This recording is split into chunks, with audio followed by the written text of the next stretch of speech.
Bonjour, je m'appelle Christelle Thiago. Nous sommes à l'église Ambassade du Christ à Lausanne, à l'avenue des Bauvresses 58. Nous avons des cultes tous les dimanches de 10h à midi et nous avons aussi des cultes de milieu de semaine tous les mercredis de 18h30 à 20h. Vous êtes tous les bienvenus.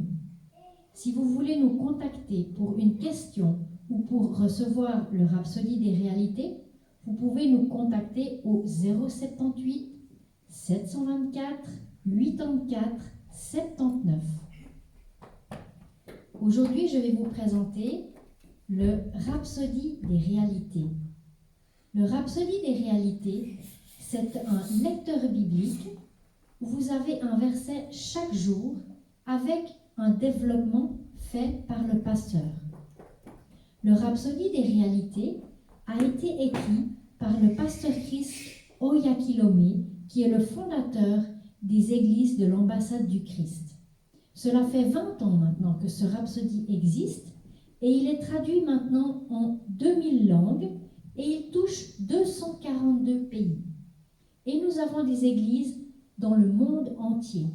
Le but de ce Rhapsodie, c'est de toucher toutes les populations et toutes les langues du monde entier, afin que chaque personne, chaque population, chaque peuplade puisse avoir accès à la parole de Dieu. Et ces rhapsodies sont traduits et continuent d'être traduits avec l'aide des nouvelles personnes qui arrivent. Alors, aujourd'hui, je vais vous lire le Rhapsodie de ce jour. Nous sommes le vendredi 10 juin. Le titre de notre Rhapsodie, c'est « Regardez au-delà de votre passé ». Je vais vous lire le Rhapsodie complètement et après on fera un petit développement. Le verset est tiré d'Ésaïe, chapitre 43, et ce sont les versets 18 à 19. Ne pensez plus aux événements passés et ne considérez plus ce qui est ancien. Voici, je vais faire une chose nouvelle. Le pasteur développe maintenant. Beaucoup se plaignent et murmurent à propos de leur passé, étant sous les fardeaux d'hier, au lieu de regarder à l'avenir avec espoir et les opportunités qu'il présente pour un plus grand succès. Peu importe ce qui a été dit et fait ou écrit contre vous hier. Peu importe. Commencez déjà à envisager votre avenir. Votre avenir plus brillant et plus glorieux. Focalisez-vous sur le présent et sur l'avenir. Ceux qui vivent dans le passé sont souvent frustrés et ne peuvent pas éprouver une véritable joie. Dans vos relations, refusez de vous concentrer sur les erreurs et les appréhensions d'hier. Il n'y a ni beauté, ni gloire dans le passé. Par conséquent, refusez de vivre votre vie sur la base des expériences d'hier. Quelqu'un peut dire, maintenant que j'ai ce nouvel emploi, je ne veux pas que ce qui m'est arrivé dans le passé se reproduise. Je vais être très prudent. Ensuite, en raison de leur trop grande prudence, pour éviter toute expérience négative qu'ils auraient pu avoir dans le passé, leur productivité est inférieure à leur capacité réelle. Ils ne montrent pas le meilleur d'eux, parce qu'ils ont permis à leurs expériences passées de dicter leur vie. Laissez la parole de Dieu vous guider, pas vos expériences passées. Laissez-vous inspirer par la joie et l'inspiration d'un avenir meilleur et plus glorieux. Notre verset d'ouverture dit « Ne pensez plus aux événements passés et ne considérez plus ce qui est ancien. » Quelle est cette terrible expérience à laquelle vous pensez tout le temps? Débarrassez-vous-en. Ni les réalisations, ni les échecs d'hier ne devraient faire de vous un captif de votre passé. Armez-vous plutôt de la parole et de la foi dans votre cœur. Appréhendez l'avenir glorieux que le Seigneur a ordonné pour vous et il fera de nouvelles choses plus grandes à travers vous. Vous savez, Satan, il a un but, c'est que nous n'évoluions pas dans les choses de Dieu. Donc, il va essayer de toujours nous garder dans le passé. C'est lui qui va mettre dans nos pensées, ce qui s'est passé hier, ce qui s'est passé l'année passée, ce qui s'est passé quand j'étais enfant. Ça, on se construit. Quand on est enfant, on se construit par rapport à ce qu'on vit quand on est enfant. Et c'est ça qui, par la suite, va guider notre avenir. Mais vous savez que maintenant, quand vous êtes en Christ, vous êtes une nouvelle créature. Et Dieu dit dans la parole, dans 2 Corinthiens 5, 17, « Les choses anciennes sont passées et toutes choses sont devenues nouvelles. » Toutes choses sont devenues nouvelles et les anciennes sont passées. Vous savez, quand Dieu nous pardonne nos péchés, il ne revient pas dessus. Pour lui, c'est du passé, c'est oublié. Maintenant, lui, il va de l'avant, avec nous, un nouveau nous qui va venir quelqu'un de différent. Oui, avant que nous soyons convertis, on était dans le monde et on faisait des choses qui étaient contraires à ce que Dieu nous demande. Mais quand nous nous convertissons, après nous allons commencer à faire les choses que Dieu nous demande. Ça prend du temps, nous grandissons, nous ne faisons que grandir. La vie chrétienne est un apprentissage, nous avançons par étapes, toujours plus, toujours plus, toujours plus. On n'est pas appelés à rester à une seule place. Non, nous évoluons. Nous sommes comme les enfants. Un bébé, d'abord, il est couché. Ensuite, il commence à aller à 4 pattes. Et ensuite, il commence à marcher. Sa maman lui donne à manger. Mais quand il commence à devenir plus grand, c'est lui-même qui va commencer à apprendre à manger tout seul. C'est pareil avec Dieu. Au début, il va nous prendre comme des bébés. Et puis, petit à petit, nous grandissons dans la parole et nous devenons des adultes matures et capables de savoir qui nous sommes en Christ. Et Satan ne veut pas ça. Donc, il essaye de nous ramener dans notre passé. Il essaye de nous ramener dans les choses négatives. Pensez quelque chose. Satan, il pense toujours le négatif. Dieu, il pense toujours le positif. C'est pareil avec les fruits de l'esprit. Si vous irez voir dans la Bible, les fruits de l'esprit sont l'amour, la paix, la joie, la tempérance, la patience et l'endurance. Que des choses positives. Maintenant, tout ce qui est la colère, l'amertume, la tristesse, l'aigreur, l'angoisse, la peur, tout ça, ce n'est pas de Dieu, c'est de Satan. Maintenant que nous sommes une nouvelle créature, nous avons quand même un travail à faire. On ne va pas rester comme ça. Oui, Dieu, maintenant, il nous a pardonné nos péchés et nous sommes avec lui. Maintenant, nous devons changer notre façon de penser. C'est ça qui est important. Et c'est ça que nous dit le Rhapsodie d'aujourd'hui. Il nous dit que les personnes, au lieu de regarder à l'avenir avec espoir, eh bien non, ils regardent en arrière et ils restent sous leur fardeau des erreurs d'hier. Il nous dit aussi que dans nos relations, nous devons refuser de nous concentrer sur les erreurs et les appréhensions d'hier. Ça, c'est ce qu'il nous dit. Maintenant, nous devons changer la pensée. Et nous devons commencer à voir plus loin, commencer à voir le positif, commencer à voir qui nous sommes dans la parole de Dieu. C'est très important de prendre la parole de Dieu, de prendre la Bible tous les jours et de la lire. Vous n'allez pas lire un chapitre ou 2 chapitres complets pour dire voilà, aujourd'hui j'ai lu le Genèse 1 à 5. Non, c'est pas ça. Parce qu'en faisant ça, vous n'allez rien comprendre. Prenez juste un verset. Le pasteur, quand il développe chaque jour, il y a 1 ou 2 versets, mais pas plus. Prenez un verset. Et qu'est-ce que vous faites? Vous le méditez. Vous le lisez et hop, vous le répétez, vous le répétez, vous le répétez, vous le répétez, vous le relisez, vous le répétez, jusqu'à ce que vous le sachiez par cœur. Et après, vous partez dans votre journée et vous y pensez. Vous y pensez tout au long de la journée. C'est ça, la méditation. Et ça, ce que ça provoque, vous rentrez la parole de Dieu à l'intérieur de vous. Quand vous rentrez la parole de Dieu à l'intérieur de vous, vous commencez à grandir au niveau spirituel. Vous commencez à faire grandir votre esprit. Et quand il y a des épreuves qui vont venir contre vous, vous aurez appris des versets par cœur et vous pourrez tout de suite réagir. Quand Satan viendra vous dire « tu es moins que rien », eh bien tu vas lui dire « non ». Dieu m'aime comme la prunelle de ses yeux. Dieu m'aime comme la prunelle de ses yeux. Il m'a mis dans le ventre de ma mère, il sait exactement qui je suis. Et des dessins parfaits sont faits pour moi parce que je mets mon amour en Christ. Tout ça, une fois que vous aurez appris ces versets, vous pourrez les répéter et Satan fuira loin de vous.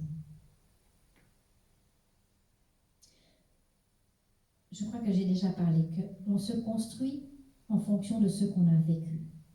Oui, quand on était enfant, on a vécu des choses. Il y a des gens qui ont vécu des choses difficiles. Il y a des gens qui ont vécu des choses faciles. Mais tout ça, ça va nous amener à avoir un avenir. Et cet avenir-là est construit sur ce qu'on a vécu avant. Mais maintenant, nous devons commencer à changer nos pensées. Oui, nous devons commencer à apprendre à penser différemment. Oui, j'ai vécu ça. Oui, mais ça, c'est passé maintenant. On peut prendre un temps, parce que des fois, on a besoin de temps pour régler les choses d'avant, de temps pour guérir certaines blessures. Mais une fois que tout ça s'est fait, on n'y revient pas, on les laisse. Et maintenant, comme tout ça s'est guéri, on avance. Dans le nom de Jésus, on avance. Et vous savez, il y a quelque chose qui est très important. Ceux qui vivent dans le passé sont souvent frustrés et ne peuvent pas éprouver une véritable joie. Ils ne peuvent pas éprouver une véritable joie. Alors pour ça, j'aimerais prendre le Rhapsodie de dimanche qui nous parle de la joie. Le Rhapsodie était tiré de 1 Thessaloniciens 5, verset 16, qui nous dit « Soyez toujours joyeux ». Soyez toujours joyeux. Alors, si vous ne me croyez pas, prenez la Bible. Allez dans 1 Thessaloniciens 5, verset 16. J'ai pris plusieurs versions en français pour voir si tout était traduit la même chose, mais chaque fois c'est marqué « Soyez toujours joyeux ». Ça, c'est un ordre de Dieu. Vous savez, être joyeux, ça ne veut pas dire que je n'ai pas de problème. Être joyeux, ça ne veut pas dire qu'il n'y a pas d'épreuve dans ma vie. Non, être joyeux, c'est un choix que je fais moi. Je décide maintenant et aujourd'hui d'être joyeuse. Vous savez, quand un problème vient, on va l'appréhender de manière différente si on est joyeux ou si on est en colère. Si on est joyeux, on va voir le problème d'une certaine manière. Oui, le problème, il est là. Mais nous, on va le voir d'une certaine manière et on va essayer de le résoudre et de l'appréhender, mais de manière positive. Par contre, si on a de la colère, de la rancune, de la haine, eh bien ce problème-là, on va l'appréhender d'une manière négative et on va le régler différemment. Le problème sera toujours là, il sera le même, mais il sera réglé différemment en fonction de la façon dont moi je le vois et dont moi je pense. Donc, le Rhapsodie de dimanche, le pasteur nous dit que hier s'en est allé et que demain n'est pas encore venu, mais que nous avons aujourd'hui à utiliser. Aujourd'hui à utiliser. Par conséquent, tirez le meilleur d'aujourd'hui et soyez toujours joyeux. Tirez le meilleur d'aujourd'hui et soyez toujours joyeux. Ne vivez pas dans les regrets d'hier ou n'ayez pas peur des incertitudes de demain. Ça, c'est un exercice qu'on peut faire. On dit, je vais être joyeux aujourd'hui. Aujourd'hui, je vais prendre ce temps pour être joyeux. Aujourd'hui, je décide d'être joyeux. Peu importe ce qu'on me dit, peu importe ce qui m'arrive. Il y a Christ qui vit en moi. Je suis joyeux. Je prends le temps d'être joyeuse et je vais voir qu'est-ce qui va se passer. Comment je vais réussir à résoudre les problèmes.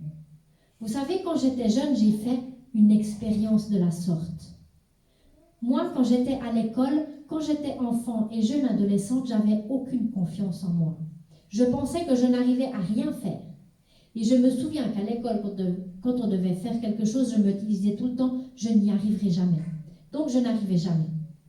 Mais étant plus grande, j'ai commencé à aller à l'église, à aller au groupe de jeunes, et j'ai commencé à me dire une fois, je vais essayer de dire, je vais y arriver. Donc, j'ai fait cette expérience-là. Et je me suis retrouvée devant une épreuve que nous devions faire à l'école, et je me suis dit, je vais y arriver. Et bien, pour la première fois, j'ai réussi. Quand j'ai commencé à me dire je vais y arriver, j'ai senti mon corps se positionner, je vous promets. Faites l'essai vous-même. Mon corps s'est positionné droit, fixe, la peur n'a pas pu rentrer. Et j'ai réussi ce que je devais faire. Et oui mes amis, c'est ça. Changez notre façon de penser. Arrêtons de penser au négatif, pensons au positif. Peu importe la situation dans laquelle on est, peu importe ce qui se passe autour de nous, pensons positif. Pensons positif. Dieu est avec nous. Dieu est avec nous.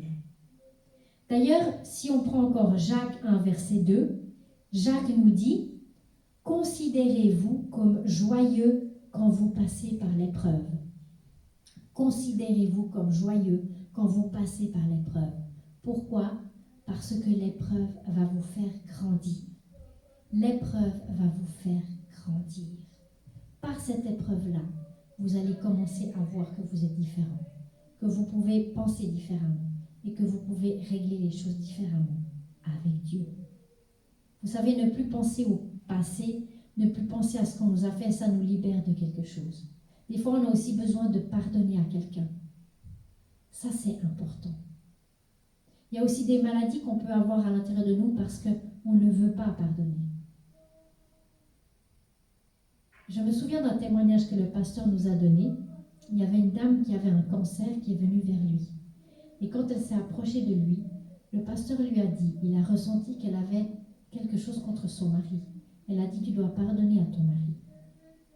La dame a pardonné à son mari. Le cancer est parti. Mais quelque temps après, la dame a recommencé à être aigrie contre son mari. Et le cancer est revenu. Et finalement, la dame, elle est décédée. Il y a des choses, mes amis, il ne faut pas laisser à l'intérieur de nous. Vous savez, la colère, l'amertume, la peur et l'angoisse, ça ne vient pas de Dieu, tout ça. Et vous savez, quand on laisse ça venir dans notre cœur, on ouvre des portes à Satan. Ouvrir des portes à Satan, ça veut dire simplement que vous laissez le droit à Satan de venir à l'intérieur de vous, de venir vous parler et de venir faire des choses mauvaises à l'intérieur de vous. Donc, simplement fermez ces portes. Oui, au début, ce n'est pas facile. Au début, on a peur. On est obligé de prendre du temps dans la prière, de prendre du temps dans la parole de Dieu et de prendre du temps dans la louange, dans l'écoute, dans les chants de Dieu. Commencez à faire ça dès aujourd'hui, mes amis. Commencez à prendre la parole de Dieu tous les jours. Lisez tous les jours un verset. Commencez à prendre du temps pour prier tous les jours. Tous les jours, vous prenez un temps. D'abord 15 minutes, après vous augmentez, vous augmentez. Vous allez voir comment votre vie va changer. Je vous assure, mes amis. Ça, c'est quelque chose qui est très important et qui va changer totalement votre vie. Ça a changé totalement ma vie à moi. Quand je suis entrée dans ce ministère, j'avais beaucoup de crainte, j'avais beaucoup d'angoisse. J'étais chrétienne déjà. Je suis chrétienne depuis que j'ai 8 ans. Mais tout ce que j'ai compris à travers le Rhapsody, j'ai mis jusqu'à passer 30 ans pour le comprendre. Donc j'ai vécu jusqu'à 30 ans dans les angoisses alors que j'étais chrétienne. Mais depuis que j'ai commencé à comprendre tout cela, je n'ai plus aucune angoisse et je n'ai plus aucune insomnie. Donc mes amis, je vous invite vraiment à prendre du temps. À prendre du temps pour la parole de Dieu et à prendre du temps aussi pour ce Rhapsody des réalités. Donc je rappelle, vous pouvez me téléphoner, on peut vous l'envoyer si vous ne voulez pas venir à l'église, mais vous pouvez aussi venir à l'église chez nous, tous les dimanches de 10h à midi. Et une fois par semaine, je vais lire le Rhapsody des réalités et je vais vous l'envoyer. Et vous pouvez aussi m'appeler si vous voulez qu'on discute et si vous voulez qu'on prie avec vous. Maintenant, je vais prendre un temps pour prier. Si vous n'avez pas encore donné votre vie à Christ et que vous voulez le faire maintenant, vous allez répéter ces mots après moi. Seigneur Jésus, je sais que tu es le Fils de Dieu. Tu es mon Sauveur. Tu es mon Seigneur. Je t'accepte dans ma vie. Viens vivre en moi maintenant dans le nom de Jésus. Amen. Si vous avez fait cette prière, vous êtes sauvés maintenant. Je vous remercie pour m'avoir suivi et je me réjouis de vous revoir la semaine prochaine. Et je vous salue dans le beau nom du Seigneur Jésus.